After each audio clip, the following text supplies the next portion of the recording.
The chime above the door at Maison Éclat's Madison Avenue flagship sang a delicate three-note welcome as Simone Laurent stepped from the October chill into air perfumed with white tea and bergamot.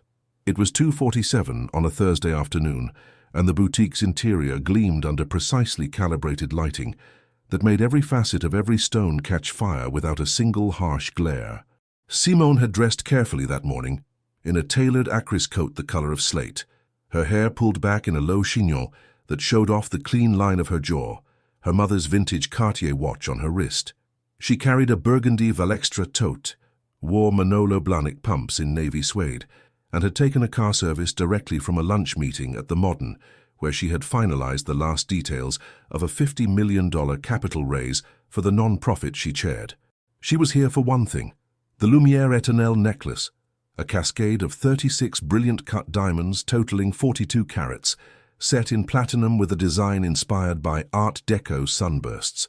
She had seen it featured in Town and Country 3 weeks prior, and the moment she saw the photograph she knew it was the piece she wanted to wear to the Met Gala in May, when her husband would be honored for his contributions to digital infrastructure and economic development. The price tag was $208,000. The store had only 2 in existence worldwide, and one was here in New York. Simone had not called ahead because, frankly, she had never needed to. In the kind of establishments where 7-figure annual household spending opened doors, your face became familiar, or your card spoke for itself. She had purchased here before: a pair of emerald earrings 2 Christmases ago, a men's watch for Marcus last spring. She expected the transaction to take 20 minutes, perhaps 30 if they needed to adjust the clasp or discuss insurance and delivery. What Simone did not expect was the look that passed over the face of the young woman behind the central display case, a flicker of something between disbelief and distaste, gone so fast a camera might have missed it, but unmistakable to anyone who had learned to read those micro-expressions in childhood. The sales associate was blonde, mid-20s, name tag reading Ashley Kincaid in a delicate serif font. She had been polishing a display tray of sapphire bracelets with a white cloth, and when she glanced up at Simone, her smile was thin, professional in the way that means the machinery is running but no warmth fuels it. Simone moved toward the case, her heels clicking softly on the white marble, and offered a polite smile of her own. "Good afternoon," she said. "I'd like to see the Lumière Éternelle necklace, please, the one with the Art Deco motif." Ashley set the cloth down with care, folded it into a precise square. "The Lumière?" she repeated, and there was a note in her voice, something Simone could not quite name yet, but could feel in her chest a tightening. "That's a very special piece." "I know," Simone said evenly. "I'd like to see it." There was a pause, no longer than 2 seconds, but long enough to register. Ashley's gaze traveled down Simone's coat, lingered on the Valextra bag, moved back up to her face. Then she said, voice dropping half a register, as though sharing a confidence, "I have to ask, just so we're on the same page, are you familiar with the price point on that necklace? It's over $200,000. If you are hearing this and thinking about the small everyday humiliations that accumulate into something heavier, about the scripts we all navigate when the person across the counter makes assumptions before you have opened your wallet, then you understand why what happens next matters."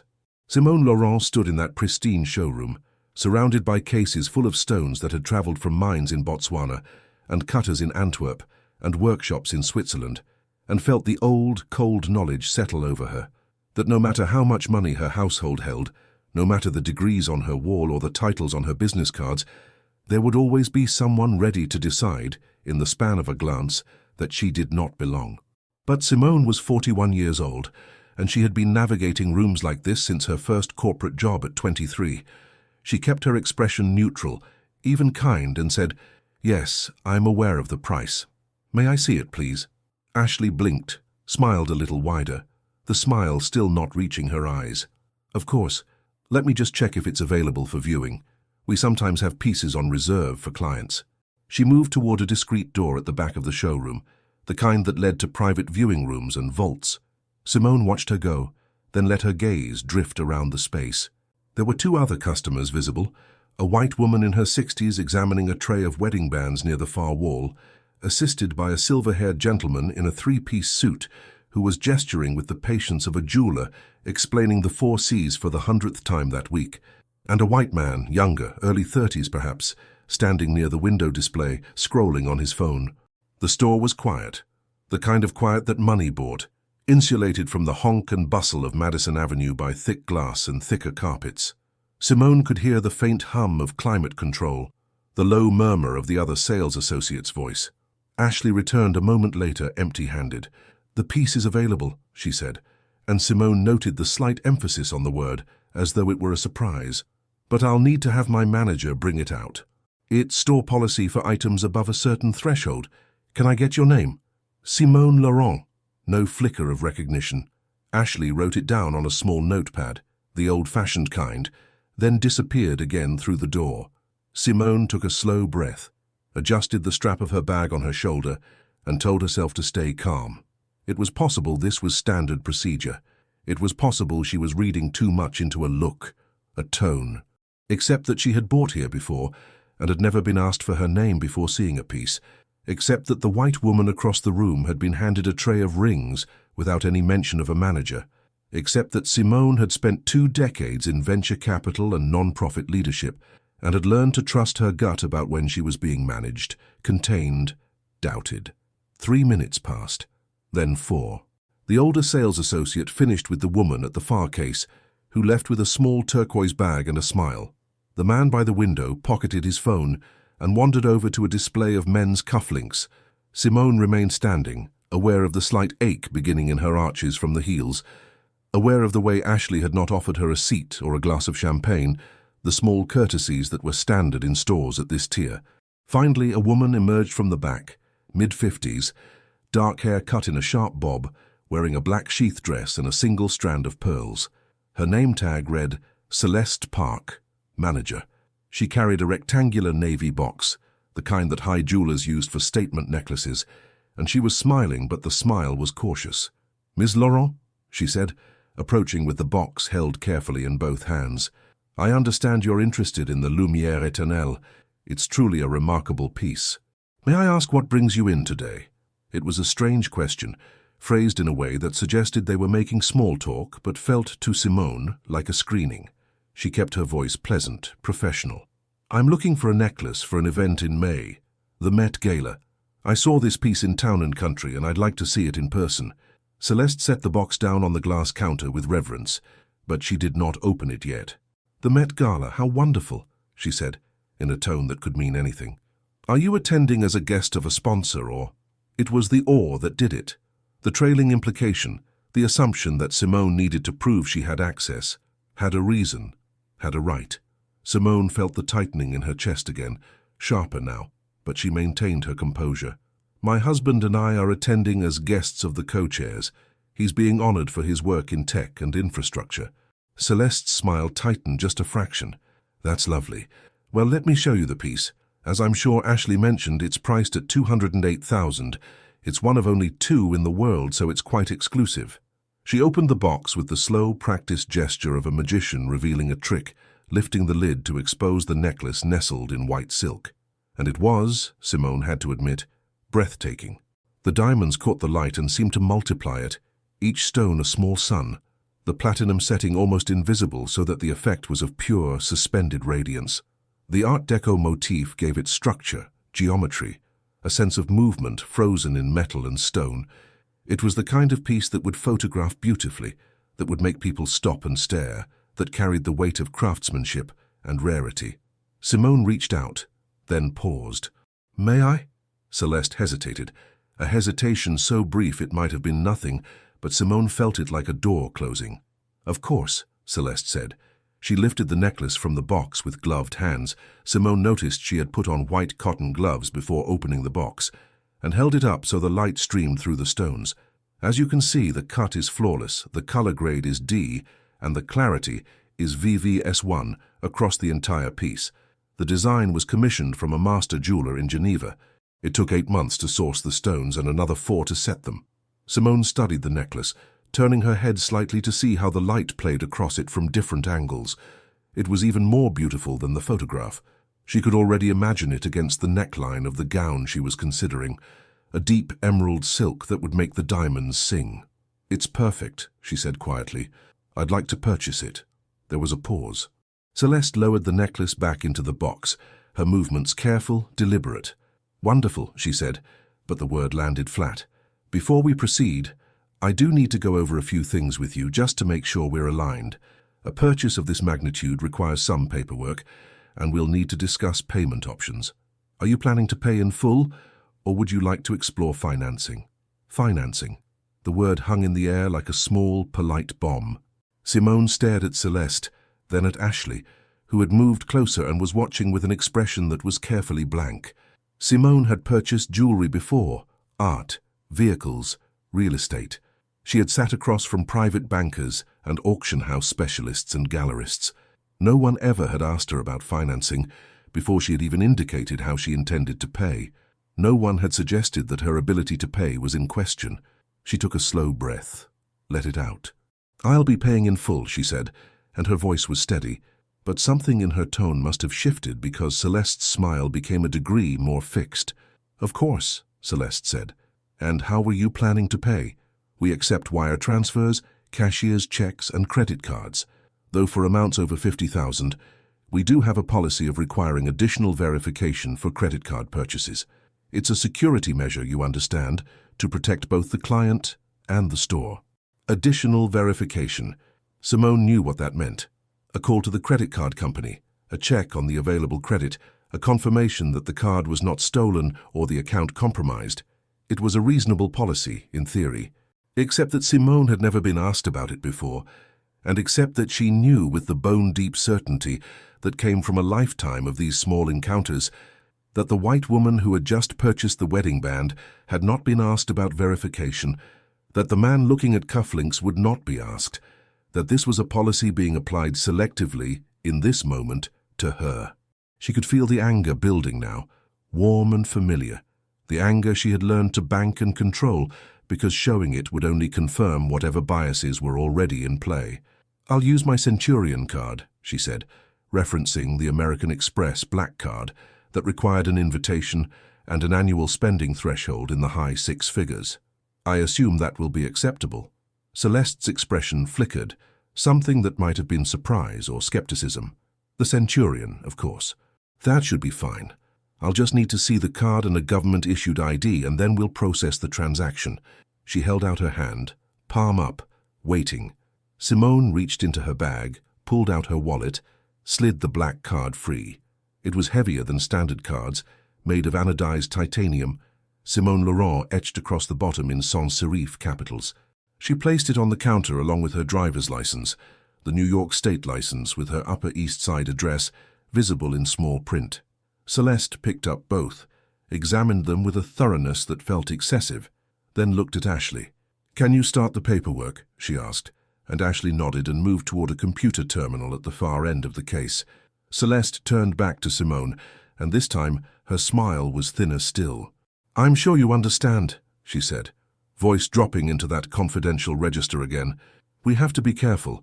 There have been incidents in the past, people trying to use stolen cards or fraudulent checks. It's nothing personal, just store policy." She paused, then added almost as an afterthought, "And just between us, I do want to make sure you're comfortable with this purchase. $200,000 is a significant amount. I'd hate for you to overextend yourself." And there it was, whispered, almost kind, couched in concern. "Can you afford this? Should you be buying this? Are you sure you know what you're doing?" Simone felt the anger crest, felt the urge to say something sharp, something cutting, to ask Celeste if she questioned every customer this way or only the black ones. But she knew that losing her temper would accomplish nothing, except confirming whatever narrative was already forming in Celeste's mind. Difficult customer, making a scene, maybe she can't afford it after all. So instead, Simone smiled, a smile that did not reach her eyes, and said very quietly, very clearly, "I appreciate your concern, but I assure you I can afford it. Please proceed with the transaction." Celeste held her gaze for a long moment, then nodded and turned away, taking the card and ID toward the terminal where Ashley was typing. Simone stayed where she was, feeling the blood pounding in her temples, feeling the weight of every similar moment she had endured. The department store security guard who had followed her through the aisles when she was 25. the real estate agent who had tried to steer her toward more affordable neighborhoods when she and Marcus were house hunting, the maitre d' at a Michelin-starred restaurant who had asked if she had a reservation 3 times in a row while seating a white couple, with no questions asked. She had told herself after each incident that it was an aberration, a fluke, that things were getting better. But standing here in a jeweler's showroom with $10,000 bracelets glittering under museum lighting, being asked in a whisper if she could afford a necklace she could buy 10 times over without denting her household's quarterly investment income, Simone felt the old cold truth settle in her bones. Nothing had changed. Not really. Not in the ways that mattered. She heard the murmur of voices from the terminal, saw Celeste pick up a phone, watched her dial a number and turn her back slightly as she spoke into the receiver. Simone could not hear the words, but she could guess. Verification call, security check, making sure the card was legitimate. The call took 2 minutes, maybe 3. When Celeste hung up, her expression was carefully neutral. She returned to the counter, set the card and ID down in front of Simone and said, "Everything's been verified, we're good to proceed. Ashley will finalize the paperwork and we'll have the necklace packaged for you. It should take about 10 minutes. Simone picked up her card and license, slid them back into her wallet. "Actually," she said, and her voice was calm, almost pleasant, "I've changed my mind. I'm not going to make the purchase today." Celeste blinked. "I'm sorry?" "I've changed my mind," Simone repeated. "Thank you for your time." She could see the confusion on Celeste's face, then the flicker of something else, maybe annoyance or frustration. Ashley had stopped typing and was watching with wide eyes. "Ms. Laurent," Celeste said, and now there was a note of urgency in her voice. "If there's an issue, if there's something we can do to make this right." "There's nothing," Simone said. She closed her bag, adjusted the strap on her shoulder and took a step back from the counter. "I just don't think this is the right place for me. Have a good afternoon." And then she turned and walked toward the door, her heels clicking across the marble in a steady rhythm, her back straight and her head high. She did not look back. She did not hurry. She simply walked out, through the door that chimed its 3-note goodbye, out into the October cold and the noise of Madison Avenue, the taxis and the buses and the pedestrians bundling into coats. She stood on the sidewalk for a moment, breathing hard, feeling the adrenaline course through her veins, and then she pulled out her phone and opened her text messages. She found Marcus's name at the top of the list, their last exchange from that morning when he had reminded her about a dinner reservation they had for the weekend. She typed quickly, her fingers shaking just a little. "You will not believe what just happened. Call me when you can." She did not wait for a response. She turned south and started walking, fast, needing to move, needing to put distance between herself and that showroom, and the woman who had whispered in her ear like a concerned friend while questioning whether she belonged. She walked 3 blocks before she slowed, before the shaking in her hands began to subside, before she could think clearly about what had just happened and what, if anything, she was going to do about it. Behind her in the Maison Éclat showroom, Celeste Park stood by the counter with the navy box still open, the necklace gleaming inside, and tried to understand what had just gone wrong. She looked at Ashley, who shrugged helplessly. "She seemed fine," Ashley said. "Maybe she really couldn't afford it." Celeste frowned, closed the box with a soft snap, and carried it back toward the vault. She did not think about the way she had questioned Simone, the way she had assumed incompetence or overreach. She thought instead about the lost commission, the sale that should have been the largest of her month, and she made a mental note to be more careful next time, to close the deal before the customer could change their mind. She did not yet know that the woman who had just walked out of her store was Simone Laurent, wife of Marcus Laurent, whose net worth had been estimated by Forbes at $3.2 billion, whose foundation gave away more in a single grant than Celeste would earn in her entire career. She did not yet know that the encounter she had just dismissed as a near miss or a fluke was about to become the defining crisis of her professional life, and that before the month was out, her name and face would be known to millions of people who had never set foot in a luxury showroom, but who understood intimately what it felt like to be judged and found wanting before you had even opened your mouth. But that was still to come. For now, Celeste locked the necklace away, returned to the showroom, and greeted the next customer, who walked through the door with a smile that was warm and welcoming and entirely sincere, because the customer was white and well-dressed and carried a Hermes bag, and Celeste saw no reason to doubt that she belonged.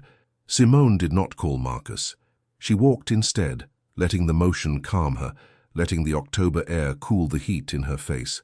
She walked down Madison past the other flagship stores, the boutiques selling handbags that cost more than a car and shoes that required a wait list, the art galleries with their minimalist windows and their by-appointment-only policies.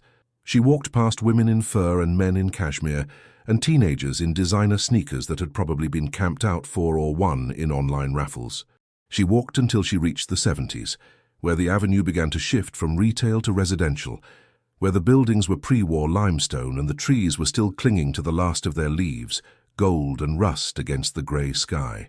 Finally, she stopped at a small cafe, one of the neighborhood spots that catered to locals rather than tourists, and went inside.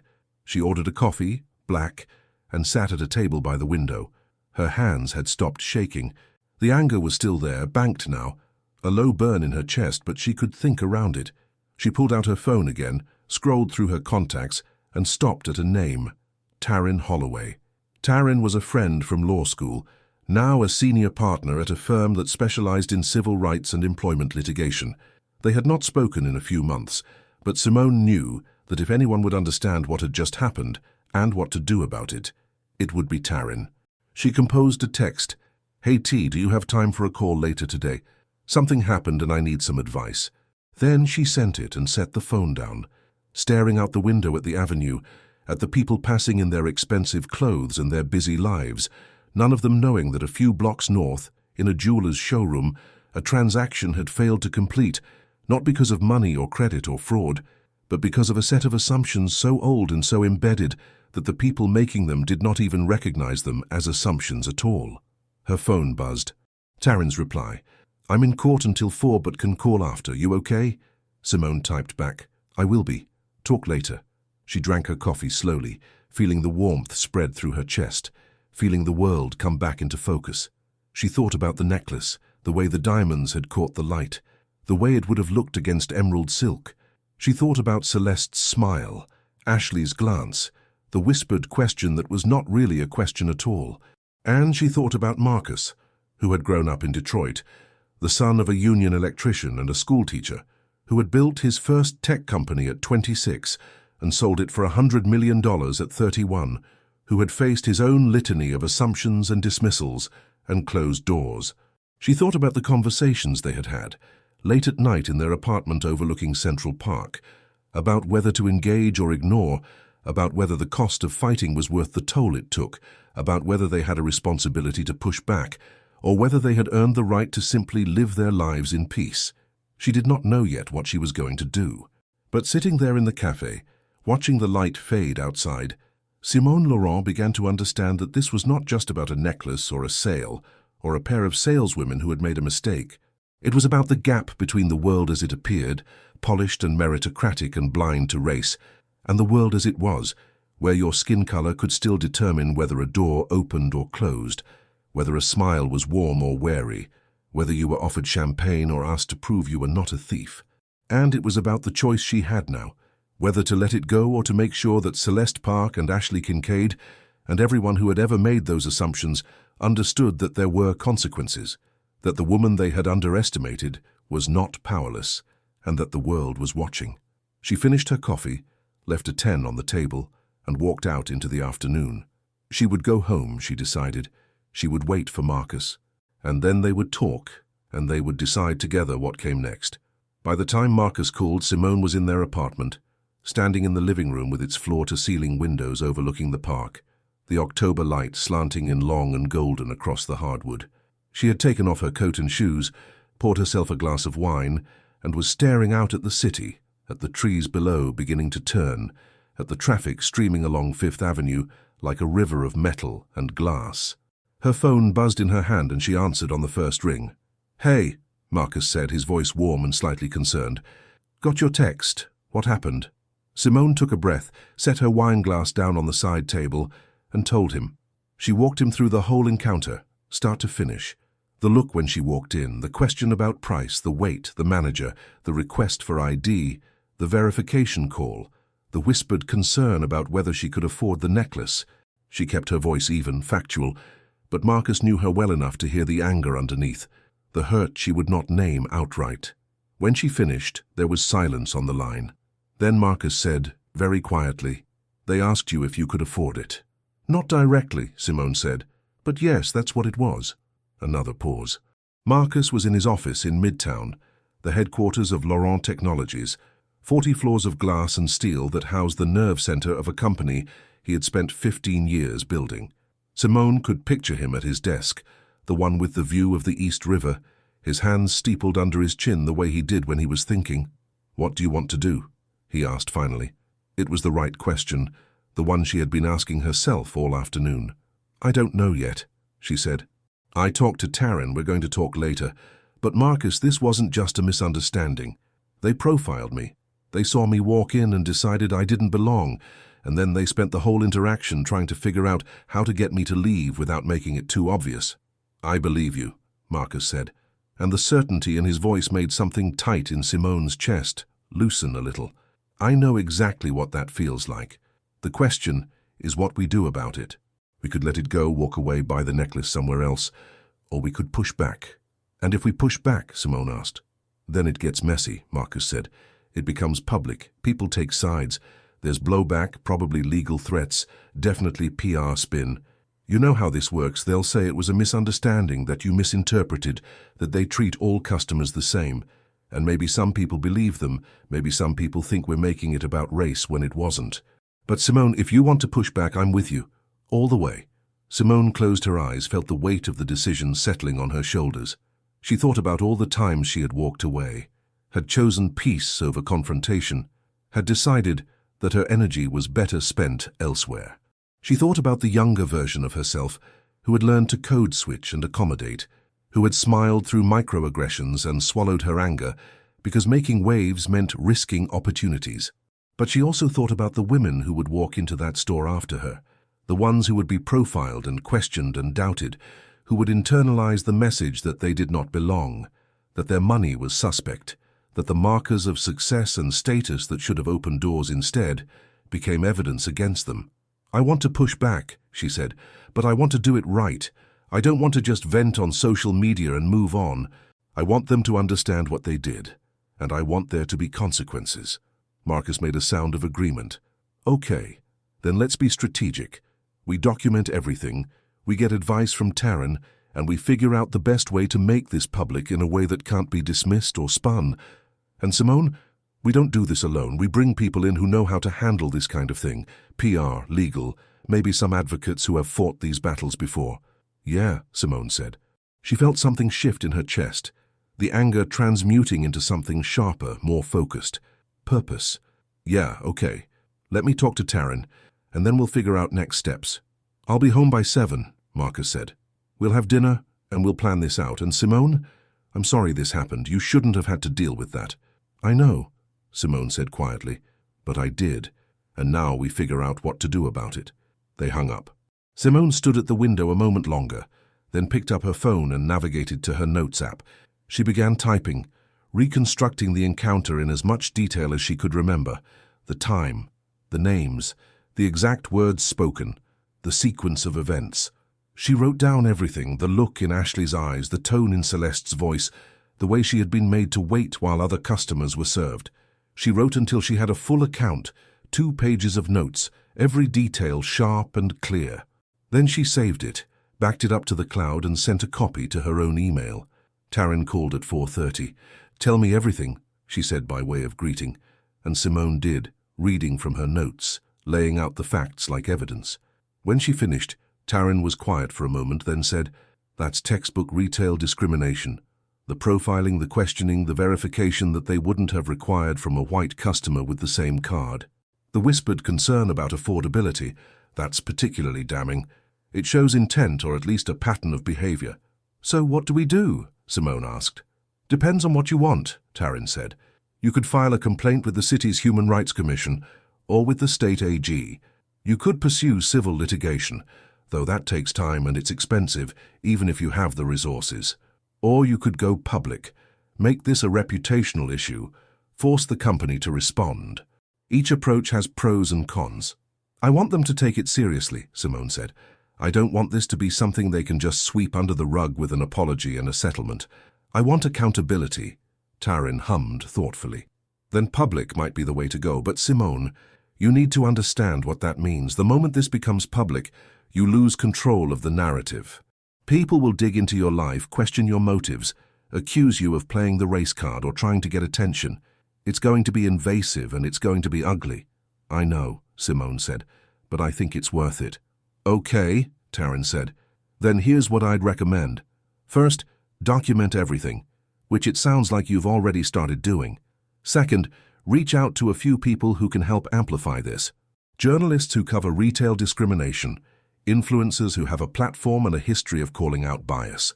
Third, consider doing a video or a written statement, something that comes directly from you, that's clear and factual and hard to spin. And fourth, be prepared for the company to respond. They're going to have a PR team and a legal team, and they're going to come out swinging. You need to have your own team ready to push back. Simone absorbed this, feeling the shape of the plan beginning to form. What about legal action? Can we do both? You can, Taryn said, but it complicates things. If you file a lawsuit, that becomes the story, and it shifts the focus to the legal process, which is slow and opaque. If you go public first, you shape the narrative, and the legal options are still there if you need them later. My advice, go public, see how they respond, and then decide whether legal action is necessary. Okay, Simone said. Okay, let me talk to Marcus and I'll get back to you. But Taryn, thank you, I needed to hear that I'm not overreacting. You're not, Taryn said firmly. What happened to you was wrong, it was illegal, and it's part of a larger pattern. You have every right to be angry, and you have every right to fight back. Just make sure you're ready for what comes next. They said goodbye, and Simone set her phone down, feeling steadier now, the path forward beginning to clarify. She spent the next hour researching, looking up similar cases, reading articles about retail discrimination and the ways it played out in high-end stores. She found stories about black customers being followed in department stores, asked to leave boutiques, refused service at makeup counters. She found studies showing that black shoppers were more likely to be profiled, more likely to be questioned about payment, more likely to have their presence in a store treated as suspicious rather than welcome. And she found examples of how some of those stories had ended. Public apologies, policy changes, employee terminations, lawsuits settled for undisclosed sums. By the time Marcus got home, Simone had a plan. She met him at the door, and they sat together on the couch in the living room, the city glittering outside the windows, and she walked him through what Taryn had said, through the options and the risks and the potential outcomes. Marcus listened, asked questions, pushed back on a few points, and then said, if we're going to do this, we do it right. We don't half-step. We bring in the best people, we craft the message carefully, and we don't back down when it gets hard. Agreed, Simone said. Okay, Marcus said. He leaned back, ran a hand over his face, and then smiled. A small, tight smile that was more determination than humor. Then let's make them regret underestimating you. Over the next 3 days, Simone and Marcus assembled a team. They brought in a crisis communications specialist named Jenna Ortiz, who had worked with several high-profile clients on issues of discrimination and public accountability. They consulted with Taryn and her firm on the legal dimensions. They reached out to a journalist at the New York Times who had covered retail discrimination in the past, and another at the Washington Post who specialized in stories about race and wealth. They drafted a statement, revised it 4 times, and finally settled on something that was clear and factual and powerful without being inflammatory. The statement read in part, on October 10th, I entered Maison Eclat's Madison Avenue flagship store with the intention of purchasing a necklace valued at over $200,000. From the moment I walked in, I was treated with suspicion and disrespect. I was questioned about my ability to pay, subjected to verification procedures that were not applied to other customers, and ultimately asked in a whisper whether I could afford the purchase. I left the store without completing the transaction, not because I could not afford the necklace, but because I will not give my money to a company that treats black customers as presumptive threats or charity cases. What happened to me is not unique. It is part of a pattern of discrimination that black people face in spaces that are supposed to be welcoming to those who can afford them. I'm speaking out because I can, because I have the resources and the platform to demand accountability, and because I know that for every person like me who can walk away, there are countless others who are silenced, dismissed, or made to feel that they imagined the bias they experienced. I am calling on Maison Éclat to acknowledge what happened, to investigate their practices, and to make meaningful changes to ensure this does not happen again. Simone recorded a short video to accompany the statement, shot in the living room of their apartment, with the park visible through the windows behind her. She wore a simple black sweater, her hair down, no jewelry except her wedding ring and the vintage Cartier watch. She spoke directly to the camera, her voice calm and measured, recounting the encounter with the same factual precision she had used in her notes. The video was 2 minutes and 43 seconds long. It was devastatingly clear. On October 14th at 10 in the morning, Simone posted the video and the statement to her Instagram account, which had 78,000 followers accumulated over years of posting about her work in philanthropy and venture capital. Within an hour, the video had 10,000 views. Within 3 hours, it had been shared by several prominent influencers and activists. By the end of the day, it had been picked up by The Times, The Post, and a dozen other outlets. The story was everywhere.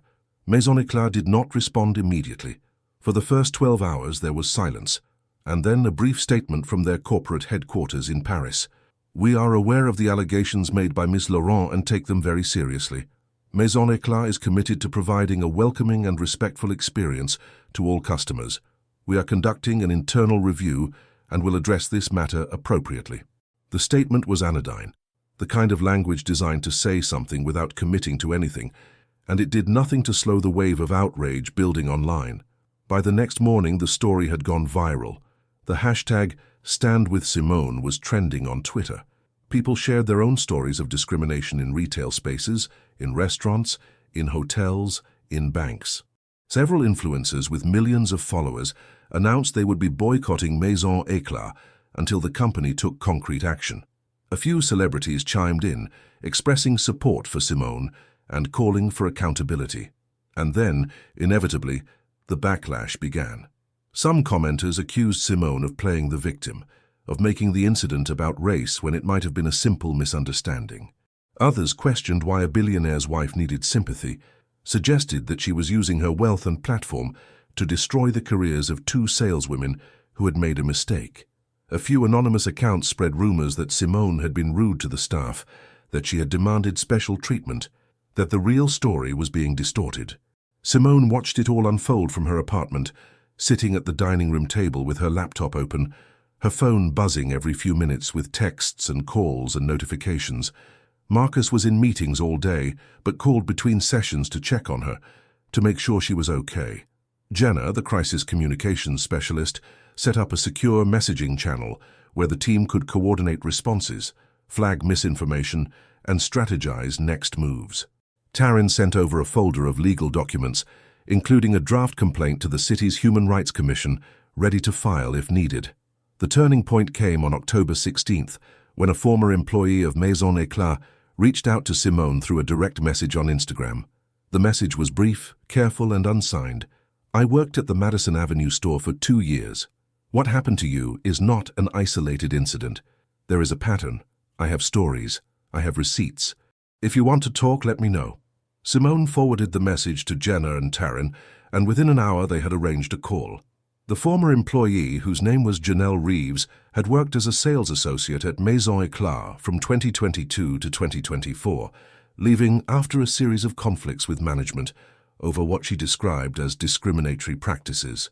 She told Simone that she had witnessed multiple incidents where black customers were treated differently from white customers, longer wait times, more scrutiny, fewer offers of champagne or private viewings, more frequent requests for ID and verification. She said that there was an unspoken policy, communicated in glances and whispers, and the occasional direct comment from managers that certain customers were higher risk and required more caution. She said that when she had raised concerns, she had been told that she was being too sensitive, that the policies were standard, that she needed to focus on closing sales rather than stirring up trouble. "Do you have any documentation?" Taryn asked, her voice sharp with interest.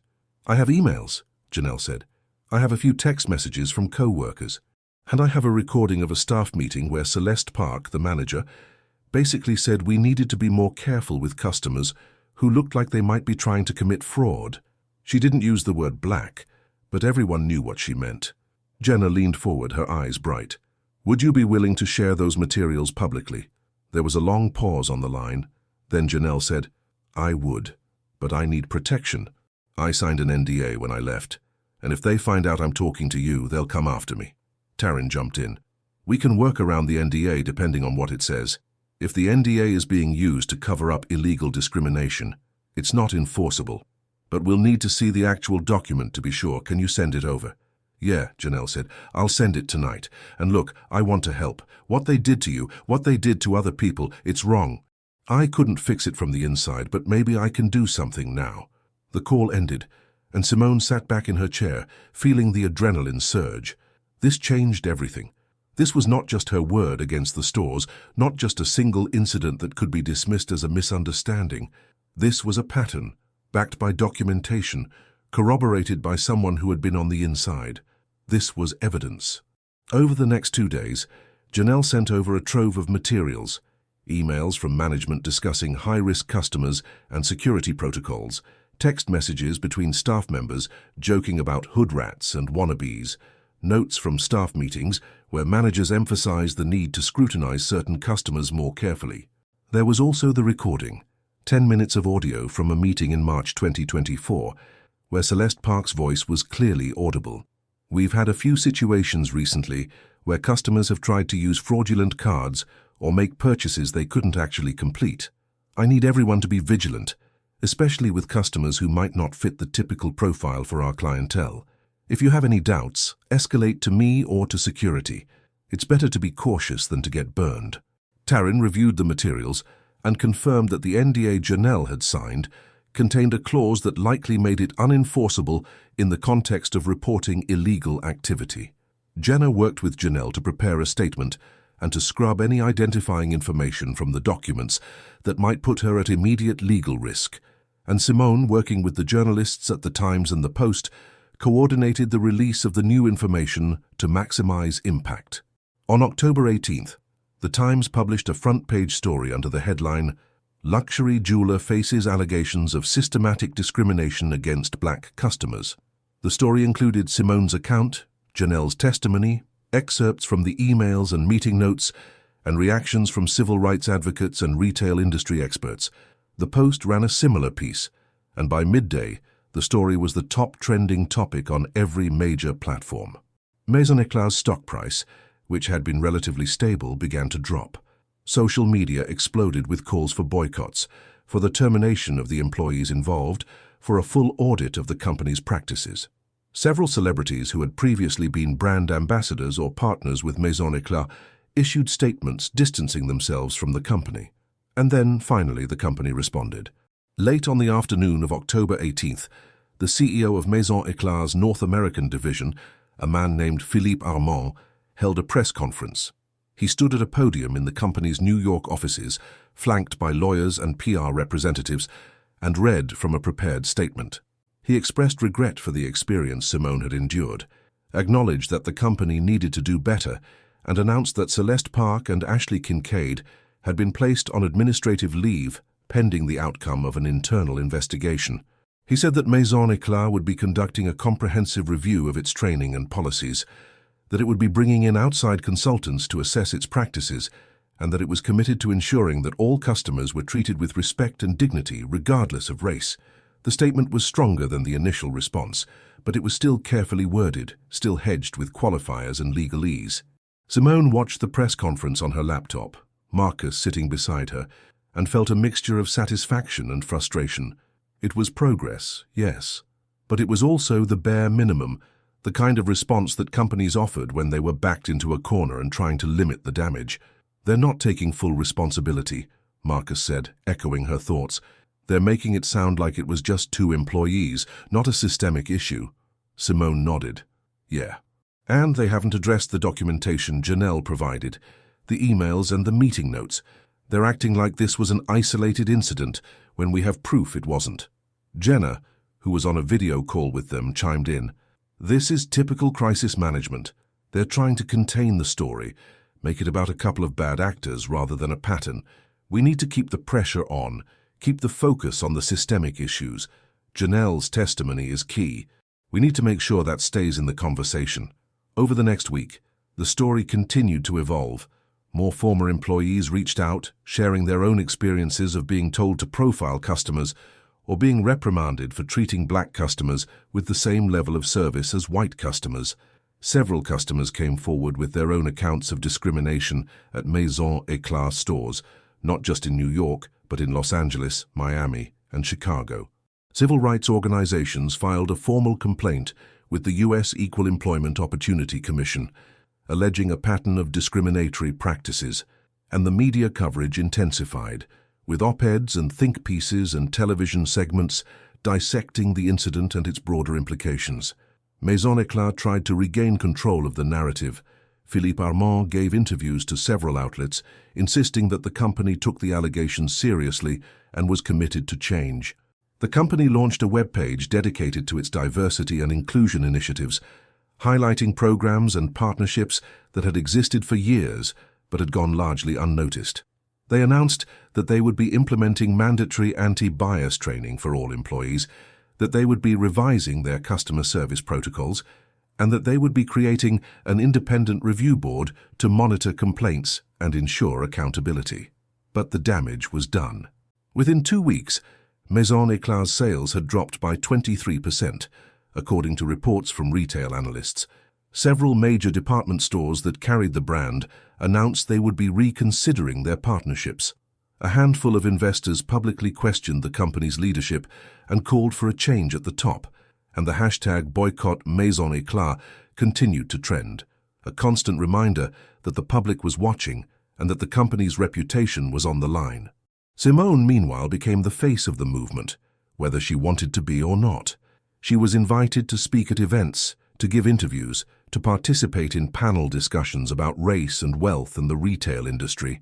She declined most of the requests, wary of becoming a professional victim or a token spokesperson, but she did accept a few that felt meaningful.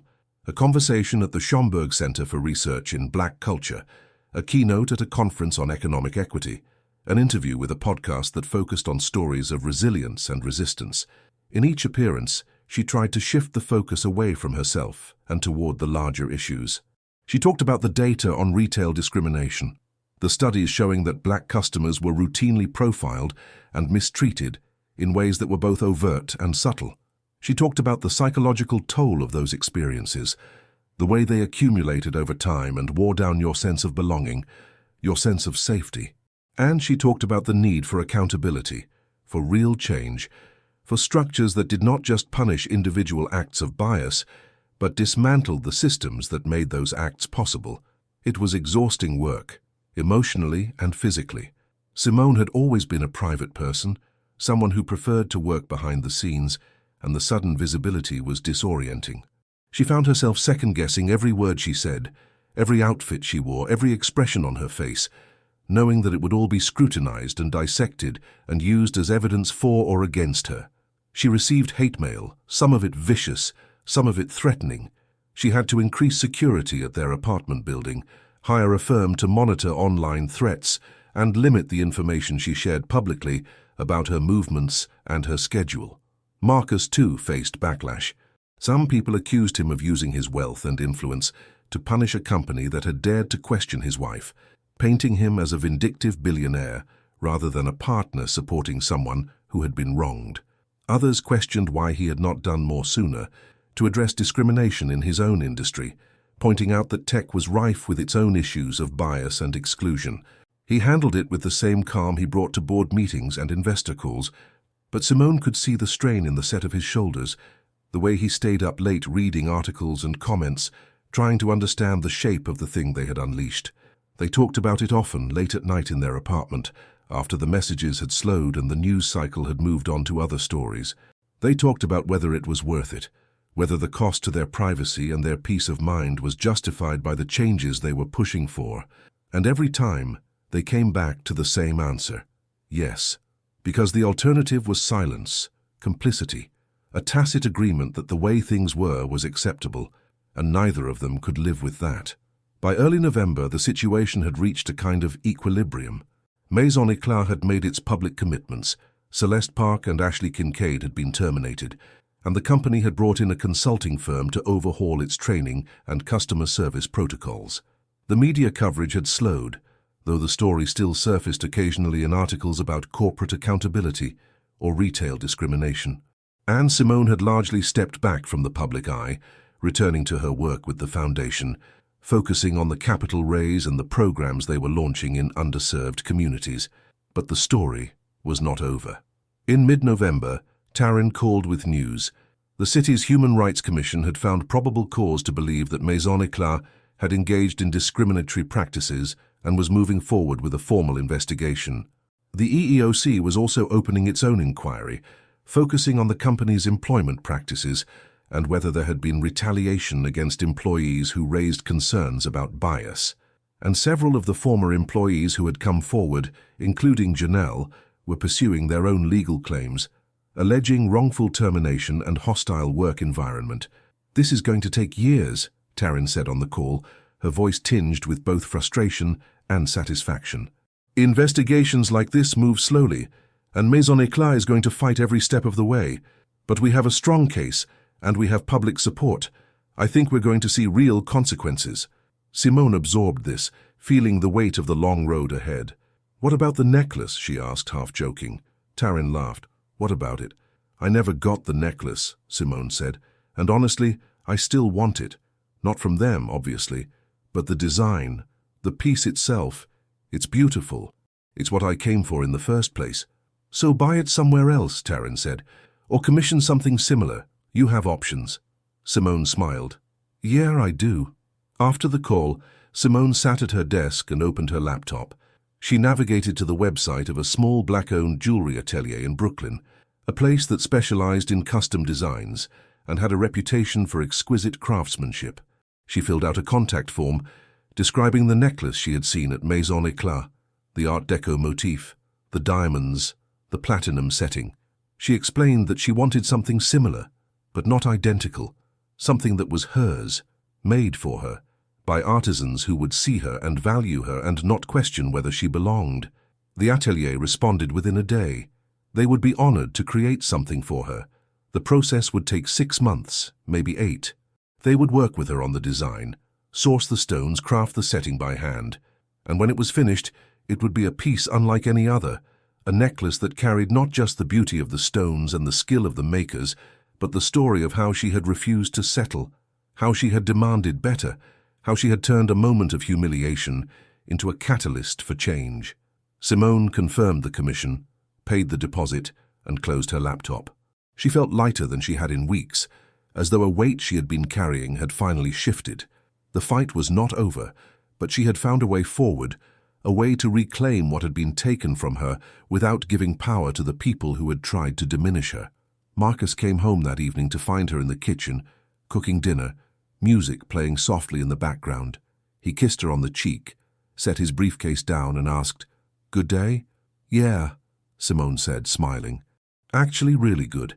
I commissioned the necklace." Marcus raised an eyebrow. "Oh yeah? Where?" "Brooklyn, a black-owned atelier.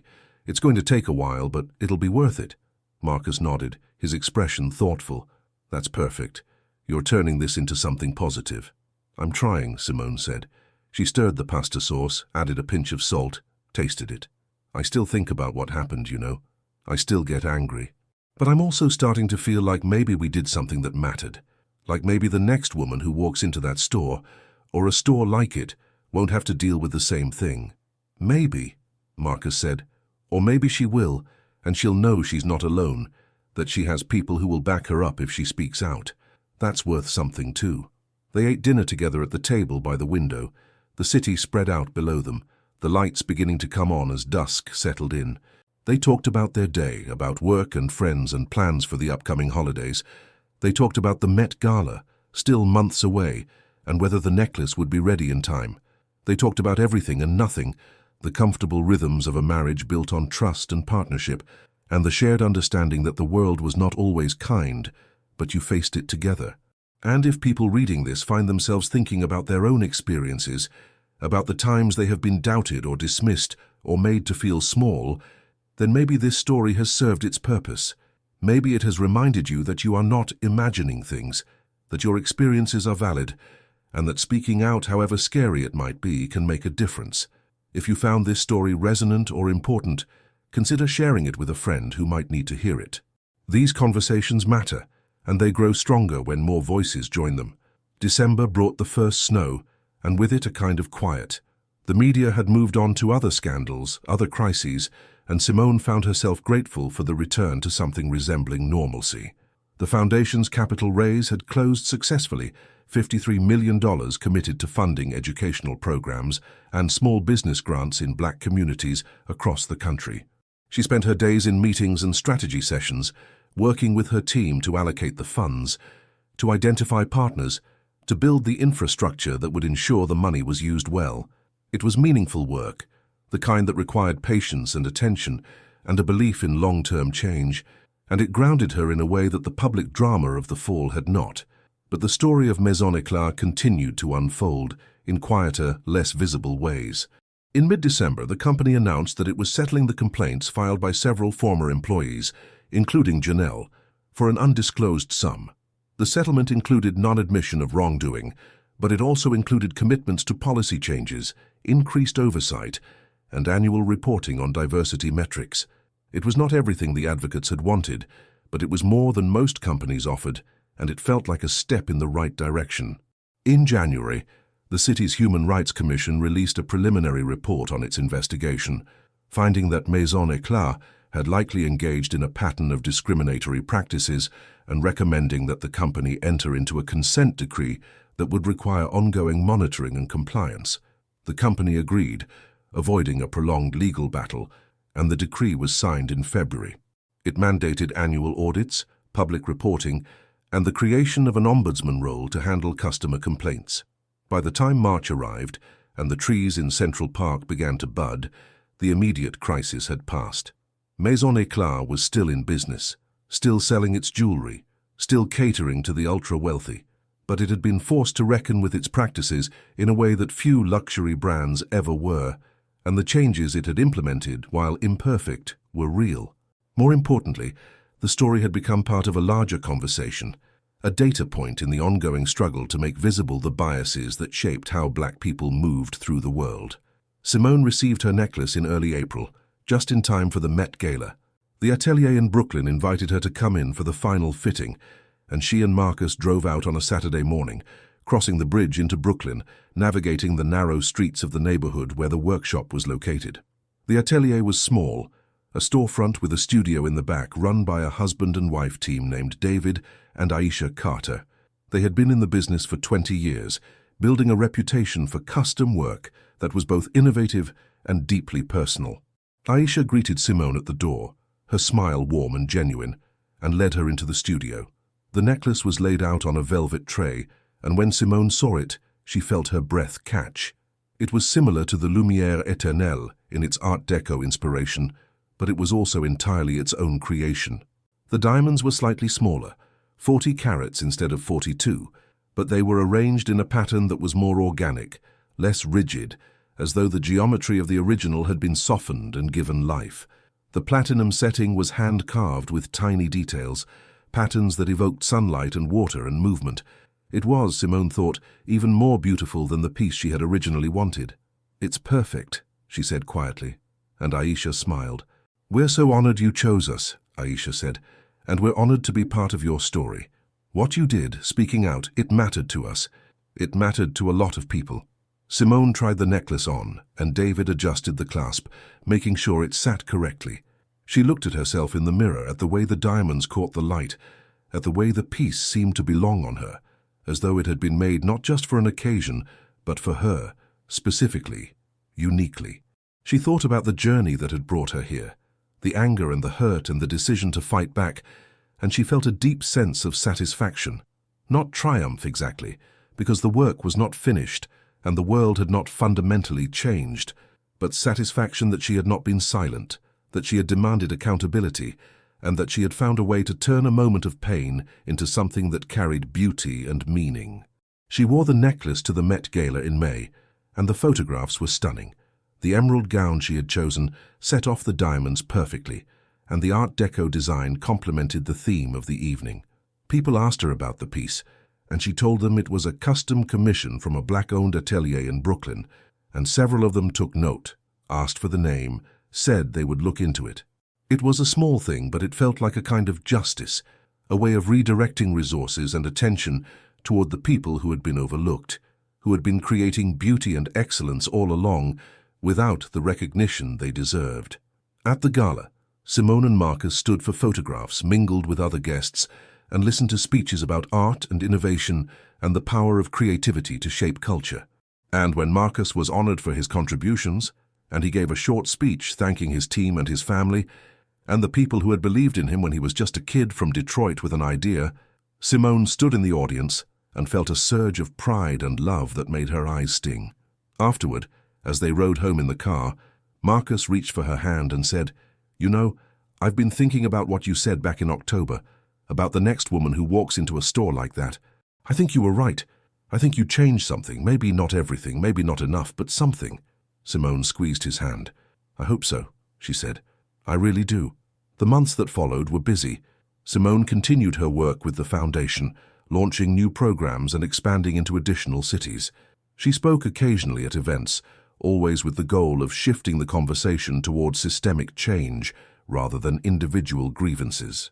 She stayed in touch with Janelle and some of the other former employees who had come forward, offering support and resources as they navigated their own legal battles and career transitions.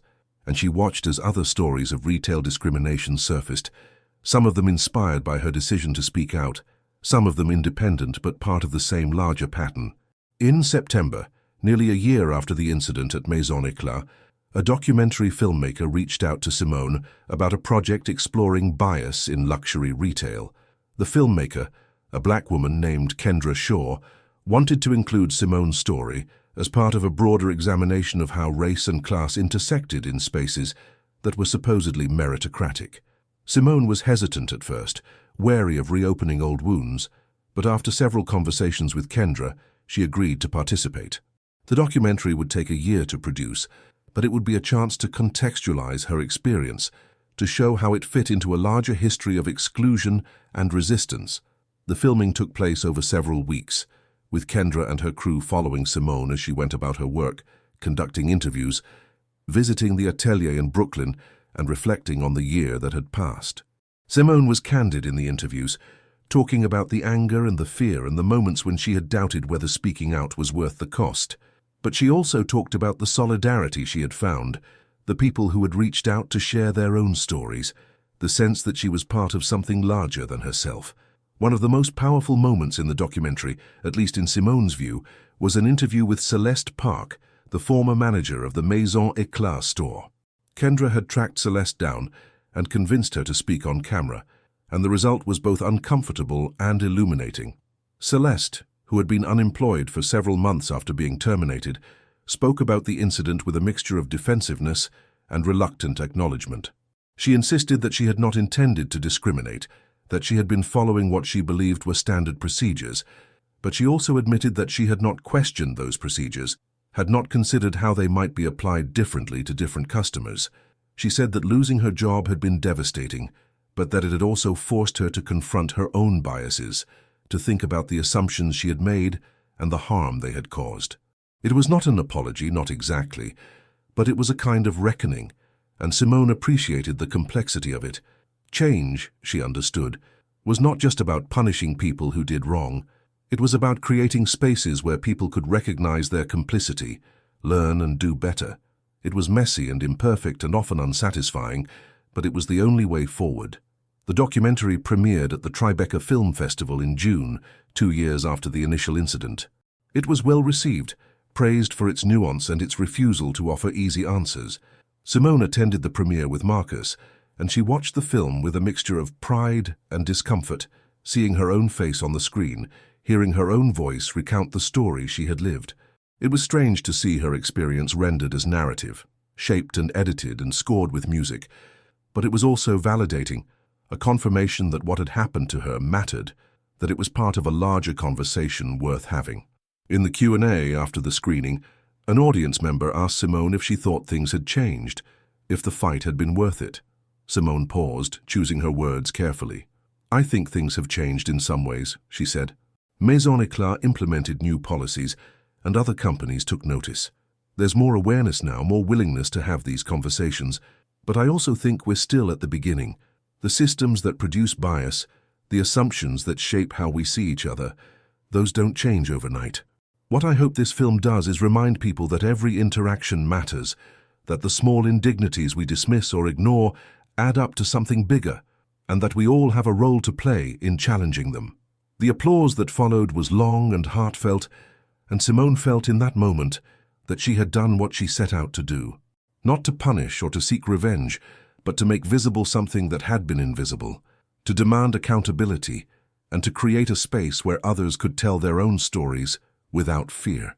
If you have made it this far, if you have stayed with this story through all its turns and complications, then you understand that this is not just about a necklace or a store, or even about Simone herself. It is about the ways we are seen and unseen, the ways our worth is judged or dismissed, the ways we fight for dignity in a world that does not always grant it freely. And if this story has moved you, if it has made you think or feel or question, then consider sharing it with someone close to you, someone who might need to hear it, someone who might be fighting their own battles and could use the reminder that they are not alone. The years that followed brought more changes, some incremental, some significant. Maison Eclat, under pressure from investors and advocacy groups, eventually replaced its CEO and restructured its leadership team to include more diverse voices. The company's policies on customer service were rewritten, with explicit language prohibiting racial profiling and requiring equal treatment regardless of a customer's appearance or perceived socioeconomic status. Annual audits mandated by the consent decree revealed ongoing issues but also showed gradual improvement, a slow bending toward equity. Other luxury retailers, watching Maison Eclat's stumble and scramble, began to examine their own practices. Some hired consultants to conduct bias training, others revamped their hiring processes, and a few even created customer advisory boards to provide feedback on how people from marginalized communities experienced their stores. It was not universal, and it was not fast, but it was movement, and movement, Simone had learned, was the first step toward change. Simone herself continued to evolve. She wrote an op-ed for The Atlantic about the intersection of race and wealth, arguing that economic success did not insulate black people from bias, but often made the bias more confusing, more insidious, because it came wrapped in the language of concern or caution rather than overt hostility. The piece was widely shared, cited in academic papers, and used in training programs for customer-facing employees in a variety of industries. She was invited to join the board of a national civil rights organization, a role she accepted with the understanding that she would focus on economic justice and the ways systemic racism manifested in financial systems, retail, and corporate governance. Marcus, too, found himself drawn deeper into advocacy. Laurent Technologies launched a supplier diversity program, committing to source a significant percentage of its contracts from minority-owned businesses. The company also created a fund to support black entrepreneurs in the tech sector, providing not just capital but mentorship and access to networks that had historically been closed. It was work that aligned with Marcus's values, work that felt like a way to use his success to open doors for others. And the necklace, the beautiful custom-made piece that had started all of this in a way, became a symbol. Simone wore it to important events, and each time she did, people asked about it, and she told the story, the abbreviated version, the one that ended with the Brooklyn Atelier and the choice to support black-owned businesses. She did not always mention Maison Eclat by name, did not always recount every detail of the discrimination she had faced, but the story was there, implicit, a reminder that the piece she wore was not just jewelry, but a statement, a refusal to be diminished, a celebration of the artisans who had seen her and valued her and created something extraordinary for her. By the time 5 years had passed, the incident at Maison Eclat had receded into the background, a story people remembered if prompted, but not something that dominated Simone's identity. She was many things: a philanthropist, an advocate, a wife, a friend, a woman with her own ambitions and dreams and frustrations. The necklace was still in her jewelry box, still worn on special occasions, but it was no longer the defining artifact of her life. It was one piece among many, a beautiful object that carried meaning but did not constrain her, and yet the impact of that October afternoon lingered. In the stories of other women who had faced similar indignities and had spoken out, emboldened by the knowledge that they would be believed, that they had allies. In the policy changes at companies that had watched Maison Éclat's reckoning and decided to act before they became the next cautionary tale. In the conversations that families had around dinner tables, in classrooms, in workplaces, about bias and assumptions and the ways we all participated in systems that harmed some while privileging others. Simone thought about this sometimes, late at night, when the city was quiet and Marcus was asleep beside her, and she was alone with her thoughts. She thought about the young sales associate, Ashley Kincaid, who had looked at her and seen a problem to be managed rather than a customer to be served. She wondered if Ashley had learned anything, if she thought about that day, if she had changed. She thought about Celeste Park, who had lost her job and her career and had been forced to confront her own complicity. She wondered if the cost had been too high, if there had been a way to achieve accountability without destroying someone's livelihood. She did not have answers to these questions, only the knowledge that justice was complicated, that consequences were necessary, and that the work of creating a more equitable world was never finished. She thought too about the women and men who had reached out to her over the years, sharing their own stories, thanking her for speaking out, telling her that her courage had given them courage. She thought about the young black girls who had watched the documentary with their parents and had asked questions about fairness and bias and what it meant to stand up for yourself. She thought about the future, the world her potential children might grow up in, and she allowed herself to hope that it would be a little bit better, a little bit kinder, a little bit more just. One evening in late autumn, 7 years after the incident, Simone was at a fundraising gala for the foundation, surrounded by donors and board members and people whose names appeared on buildings and in Forbes lists. She was wearing the necklace because the event was formal and the piece was stunning, and she liked the way it made her feel, powerful, beautiful, unapologetic. She was standing by the bar, waiting for a drink, when a young woman approached her, mid-20s black, dressed in a tailored suit that looked expensive but not ostentatious. "Ms. Laurent," the woman said, her voice tentative. "I'm sorry to bother you, but I wanted to say thank you." Simone turned, smiled. "No bother at all." "Thank you for what?" "For speaking out," the woman said. "I saw the documentary when I was in college and it changed the way I thought about a lot of things. I'm in retail management now, and I use your story in training sessions with my staff. I tell them about what happened to you, and I ask them to think about how they would have handled it and what they can do to make sure it doesn't happen in our store. It makes a difference." Simone felt a warmth spread through her chest, the kind of satisfaction that came not from recognition, but from knowing that the work had mattered, that it had reached people, that it was being carried forward. "That's wonderful," she said. "Thank you for doing that work. It's not easy, but it's so important." The woman smiled, nodded, and moved away, and Simone stood there for a moment holding her drink, feeling the weight of the necklace against her collarbone, feeling the weight of the years and the choices and the battles fought and won and lost.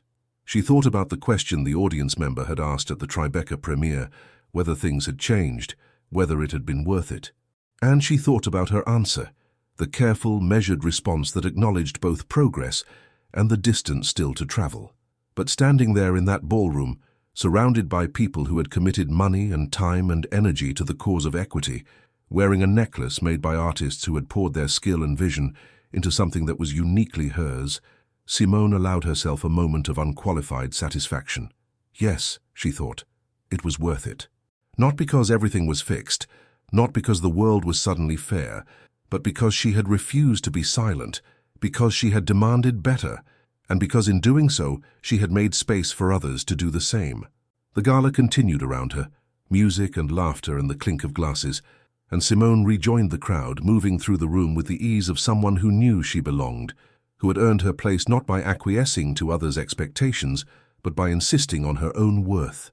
And as the evening wore on, and the speeches were given and the donations were pledged and the night drew to a close, Simone looked around at the faces in the room, at the diversity that had once been rare in these spaces, and was now, if not common, at least more visible, and she allowed herself to believe that the world was changing slowly, imperfectly, but undeniably. If this story has resonated with you, if it has made you think about your own experiences or the experiences of people you love, then it has done what stories are meant to do: illuminate, challenge, and inspire. The fight for equity and justice is not one person's fight or one moment's fight. It is ongoing, collective, built from 1,000 small acts of courage and 1,000 refusals to accept the status quo. And if you found value in this story, if it moved you or angered you or gave you hope, then share it. Share it with someone who needs to hear it, someone who might be fighting their own battle, someone who could use the reminder that they are not alone and that their voice matters. Because stories like this, stories that name the harm and celebrate the resistance, are how we build the world we want to live in. One conversation, one connection, one act of solidarity at a time. Simone Laurent did not set out to become a symbol or a spokesperson. She set out to buy a necklace, to make a simple transaction in a store where she had shopped before, and she ended up at the center of a reckoning that rippled far beyond that October afternoon. But in the end, what mattered was not the spotlight or the scrutiny, not the headlines or the hashtags, but the quiet, persistent work of refusing to accept less than she deserved, of demanding accountability, and of using her voice and her platform to make space for others to do the same. The necklace, beautiful as it was just a piece of jewelry. The real work, the lasting work, was in the hearts and minds of the people who heard her story and decided to act, to speak out, to push back against the small and large indignities that shaped their lives. And that work, Simone knew, would continue long after she was gone, carried forward by people she would never meet in places she would never see, in a future she could only imagine but had helped in some small way to create.